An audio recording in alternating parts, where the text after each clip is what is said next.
সুপ্রিয় দর্শক, সবাইকে জানাচ্ছি ফেসবুক থেকে স্বাগতম। আপনারা জানেন আমি সাধারণত আপনাদের কাছে সবসময় চেষ্টা করি যে গুরুত্বপূর্ণ কিছু বিষয় তুলে আনার জন্য। কিন্তু এই যে মাটিটা কাটা হয়েছে, এটা কিন্তু একটা নদীর মাটি। আপনাদেরকে আমি বলি, এটা সাধারণত হচ্ছে একটা নদীর মাটি। মাটিটা আসলেই একটা কাকদ্বীপ নদী, যে নদীটা রয়েছে এটা থেকে কাটা হয়েছিল।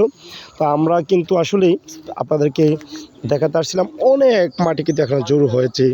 হ্যাঁ, কিন্তু যে মাটিটা কাটা হচ্ছিল, হ্যাঁ, এটা কিন্তু আসলেই কোনো পারমিশন ছাড়াই কিন্তু একেবারে সমান লেভেলে কেটে নেওয়া হচ্ছে। এটা নদীর মাটি।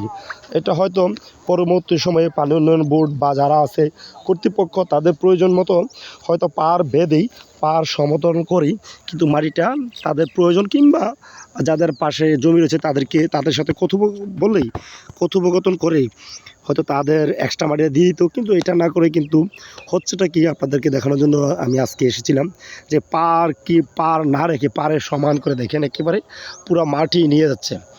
এই মাটি কি তাদের মাটি নাকি কাকদ্বীপ নদীর মাটি?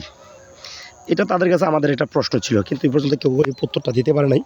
আমরা আসলেই যারা কাটছে, আমরা আসছি, কেউ হয়তো বলছে না আমাদেরকে যে এটা কার। আমি খুব দ্রুত আপনাদেরকে আপডেট দিয়ে দেবো এই যে কাকদ্বীপ নদীরটা কারা কাটছে, কেন কাটছে, হ্যাঁ, কোনো পারমিশন ছাড়াই, এগুলো নিয়ে আপনাদেরকে অনেক মাটি কিন্তু রয়েছে। এই যে টোটালি নদীটা, আপনারা জানেন এই অঞ্চলের মানুষ এই নদীটার কারণেই কিন্তু চাষাবাদ করতে পারছে। আবার পানি আসলে এই নদীটি দিয়ে কিন্তু এখন যে পানিটা রয়েছে, কিন্তু পূর্বে এই পানিটা ছিল না এই নদীতে। এই নদীটা খনন করার কারণে কিন্তু, হ্যাঁ, আবার মোটামুটি এখানে মানুষ চাষাবাদ করতে পারে। পানি মোটামুটি সবসময় এখানে পানি থাকেই। অর্থাৎ এই অঞ্চল কিন্তু পাহাড়ি অঞ্চল ঘেঁষে কিন্তু এই অঞ্চলটা, আপনারা জানেন এখানে পানি থাকে না বললে চলে। কিন্তু পাড়টা খুবই দরকার ছিল, প্রচুর মাটি কিন্তু রয়েছে দুই পাড়ের। কিন্তু এটা আসলে কি পারমিশন লাগে কি লাগে না, তারা হয়তো না জেনেই কিন্তু কাজটা করছে। আপনাদেরকে দেখানোর জন্য আমি আবার নিয়ে আসছি। দেখেন পার সহ কীভাবে কেটে নিয়ে যাচ্ছে, একবার জমি থেকে সব মাটি সহ নিয়ে যাচ্ছে। আপনাদের যারা কাটে দেখছেন, একটা নদীর পার যদি এই অবস্থা হয়, তাহলে কীভাবে একেবারে সমান লেভেলে, চিন্তা করছেন কীভাবে কাটছে, কোনো পারমিশন ছাড়াই তারা নিজের মাটির মতন করে। দেখেন এই যে কাকদ্বীপ নদীর অবস্থান, একটা নদী, ঠিক আছে, এটা যদি অবস্থা হয়, প্রশাসন তো নীরব ভূমিকা পালন করলে হয় না।